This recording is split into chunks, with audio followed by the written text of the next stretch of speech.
Dalam kehidupan kita sehari-hari, terutama yang tinggal di kota-kota besar, itu kita sering mendengar sebagian orang mengatakan bahwa dalam beragama, dalam berislam, bahkan dalam kehidupan kita sehari-hari, kita mesti ada contoh dari Nabi Muhammad. Mesti ada contohnya dari Rasulullah. Nah, ini kita sering dengar ungkapan seperti ini. Maka sepertinya ini sudah menjadi formula yang terus disampaikan dari satu tempat ke tempat yang lain, baik di media-media sosial maupun di media-media nyata, di mimbar-mimbar juga termasuk. Nah, ungkapan seperti ini apakah tepat ataukah tidak? Nah, bagi mereka yang memiliki prinsip seperti ini, itu mereka berpikiran bahwa semua yang kita lakukan itu mesti ada contohnya dari Rasulullah. Sehingga tidak jarang ketika misalkan ada sebagian kita contohnya masuk ke masjid, sholat berjamaah. Lalu setelah beres sholat berjamaah, itu imam, para makmum itu bersalaman. Imam ngajak kepada makmum di belakang salaman, terus banyak kepada makmum yang lain. Makmum yang lain juga sama, salaman kepada orang di sebelah kanannya, sebelah kirinya, juga yang ada di belakang dan di depan. Nah, ada sebagian orang yang berprinsip menggunakan kata-kata tadi, bahwa kita ini kalau dalam beraktivitas, terutama dalam bidang keagamaan, itu harus ada contohnya dari Rasulullah. Itu ada orang yang mempermasalahkan ini. Kata mereka bahwa salaman, berjabatan tangan setelah sholat berjamaah itu katanya tidak ada contohnya dari Rasulullah, sehingga itu dianggap sebagai mengada-ada dalam urusan keagamaan. Nah, apakah demikian kita memandang pemahaman tentang keagamaan? Apakah demikian kita melihat atau memahami teks-teks keagamaan? Apakah benar bahwa ketika kita melakukan jabatan tangan salaman setelah usai salam setelah sholat berjamaah itu dianggap sebagai tidak ada contohnya dari Rasulullah? Atau kalaupun benar Rasul tidak pernah mencontohkan setelah sholat berjamaah itu salaman dengan makmum di belakang beliau, apakah lantas kalau itu tidak beliau contohkan, lantas kita tidak boleh melakukannya? Dan kalau kita melakukannya itu dianggap sebagai mengada-ada dalam beragama, ihdas, atau orang menyebutnya sebagai bid'ah. Nah, sejauh yang kita bisa amati bahwa dalam berislam dan dalam beragama, apalagi dalam kehidupan sehari-hari kita yang lebih umum, itu formula dalam kita beraktivitas dan menjalankan kehidupan beragama itu bukan kepada apa yang dicontohkan oleh Rasulullah. Jadi yang menjadi formula bukan contoh Rasul, tetapi tuntunan Rasul. Bukan contoh, tapi tuntunan. Dan tuntunan itu bisa berupa perintah, bisa berupa larangan, al-awamir dan an-nawahi. Dan Rasulullah ditegaskan tentang kemutlakan perintah-perintah Rasul dan larangan-larangan Rasul itu. Allah telah memfirmankan dalam sebuah ayat surat Al-Hasyr ayat 7. Allah berfirman, "Wa ma ataakumur rasul fakhudhuhu wa ma nahakum anhu fantahu." Apa saja yang Rasul berikan kepada kalian, atau juga bisa diterjemahkan perintahkan kepada kalian, fakhudhuhu, maka ambillah atau laksanakanlah. Wa ma nahakum anhu fantahu, dan apa saja yang dia larang untuk kalian atau atas kalian, fantahu, maka tahanlah, cegahlah, atau jangan lakukan. Nah, sehingga berdasarkan ayat ini, maka yang jadi pedoman itu adalah al-awamir dan an-nawahi. Ada perintah dari Rasulullah dan dari Allah, lakukan. Ada larangan dari Allah dan dari Rasulullah, maka jangan lakukan. Sehingga bukan kalau ada contohnya dari Rasul, lakukan. Kalau tidak ada contohnya, jangan lakukan. Bukan itu, bukan contoh, tetapi tuntunan. Dan tuntunan itu berkaitan dengan perintah, dan larangan.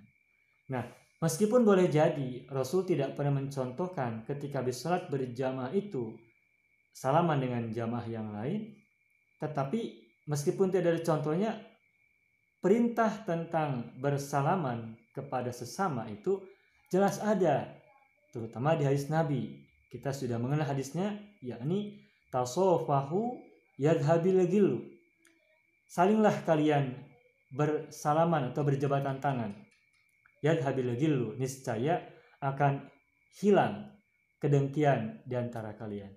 Nah, hadis ini mutlak, enggak muqayyad, umum, tidak terikat. Mutlak artinya umum, berlaku kapan saja, di mana saja, dalam konteks apa saja, sehingga bisa dilakukan salaman itu ketika kita bertemu dengan orang, dengan teman kita, dengan saudara kita, dengan tetangga kita, baik di masjid, di luar masjid, baik berduaan maupun dalam kerumunan orang banyak, itu umum.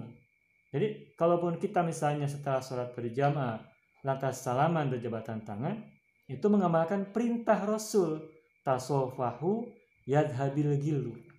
Bersalamanlah kalian atau berjabatan tanganlah kalian satu sama lain, atau salinglah kalian berjabatan tangan, niscaya kedengkian hilang dari hati kalian. Ada perintahnya, berarti ada tuntunannya. Nah, sehingga meskipun barangkali nggak ada contohnya, tapi ada perintahnya dari Rasulullah. Nah, kata Allah, wa ma atakumur rasul fakhudhuhu. Apapun yang Rasul berikan, perintahkan, lakukan, ambil. Jadi meskipun ada contohnya, kalau ada perintahnya lakukan. Sebaliknya, kalau ada larangan dari beliau, maka jangan lakukan. Artinya cegah diri kita, tahan diri kita dari melakukan yang dilarang oleh Rasulullah. Nah, lagi pula kalau formulanya adalah sesuai dengan contoh Rasulullah, itu nanti kita akan menemukan beberapa yang sifatnya kontradiktif. Contoh, kita tahu dalam sejarah, dalam tarikh Rasulullah, dalam sirah beliau, bahwa Rasulullah itu memiliki istri lebih dari 4. Disebutkan 9 atau 9 istri. Nah, tetapi Rasulullah melarang umatnya untuk memiliki istri dalam waktu yang bersamaan lebih dari 4. Sehingga pernah ada seorang sahabat yang memiliki istri lebih dari 4, Rasul perintahkan dia untuk menyisakan 4 dan menceraikan sisanya. Nah, sehingga Rasul telah melarang umatnya untuk memiliki istri lebih dari 4 pada waktu yang bersamaan. Nah, meskipun Rasul mencontohkan punya istri lebih dari 4, tetapi karena Rasul sudah melarangnya buat umatnya, maka menikahi istri lebih dari 4 itu tidak boleh dilakukan, alias haram, karena itu larangan dari Rasulullah. Nah, sebaliknya, kalaupun ada perintah dari Allah dan juga Rasul, sekalipun beliau tidak mencontohkannya, tapi perintah sudah keluar dari Allah dan Rasulnya, maka ya harus dilakukan. Contoh misalkan ada sebuah ayat yang berbunyi, idza najaitumur rasul faqaddimu baina yaday najwakum shadaqah. Idza najaitumur rasul faqaddimu baina yaday najwakum shadaqah. Jika kalian hendak berbicara berduaan bersama Rasul, maka dahulukanlah rencana untuk berbicara berdua bersama Rasul itu dengan sedekah. Nah, kira-kira perintah ini Rasul melakukan tidak?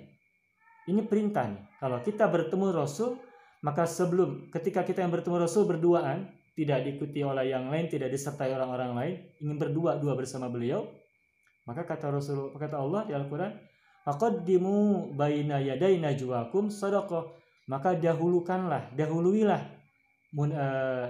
obrolan dialog berdua itu bersama Rasul itu dengan sedekah terlebih dahulu sebelum berbincang berduaan. Nah, tentu saja Rasul tidak mencontohkan kegiatan ini karena beliau adalah orang yang akan didatangi. Sehingga contohnya harus dari orang lain, bukan dari Rasulullah.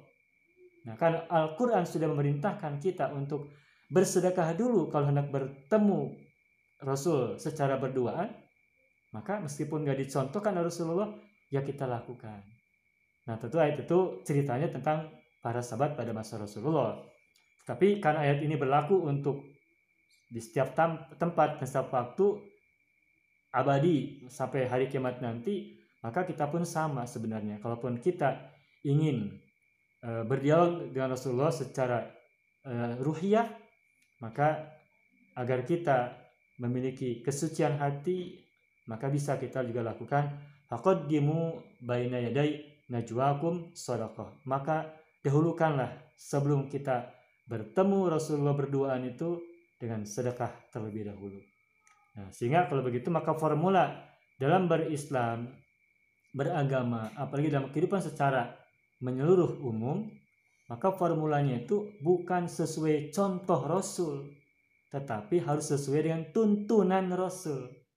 Sehingga hadis yang kita sering dengar barangkali tentang man ahdatsa fi amrina hadza ma laisa fihi fawaraddun, itu artinya bukan barang siapa mengada-ada dalam urusan kami yang tidak ada contoh di dalamnya, maka ia tertolak.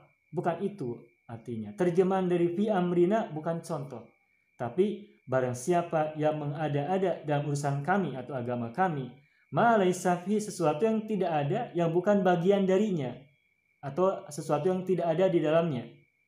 Artinya di dalamnya sana bukan bermakna contoh. Dari mana itu dipahami sebagai contoh? Yang ada adalah fi amrina, dalam urusan kami atau dalam perintah kami. Karena amrina itu dari kata amrun, artinya perintah atau urusan atau perkara. Dan perkara dalam agama, urusan dalam beragama itu berkaitan dengan perintah dan larangan. Jadi sekalipun ada larangan, kalau ada larangan, maka meskipun ada contohnya, maka jangan lakukan. Sebaliknya, kalau ada perintahnya dari Allah dan Rasul, meskipun tidak ada contohnya, lakukan. Sehingga formula yang lebih tepat dan relevan dan aplikatif dan sesuai dengan ayat-ayat itu, juga hadis-hadis Nabawi, maka formula tentang cara kita berislam, beragama, apalagi dalam kehidupan secara umum, itu bukan sesuai contoh Rasul, tetapi sesuai dengan tuntunan Rasul yang berkaitan dengan perintah dan larangan. Semoga ini bermanfaat.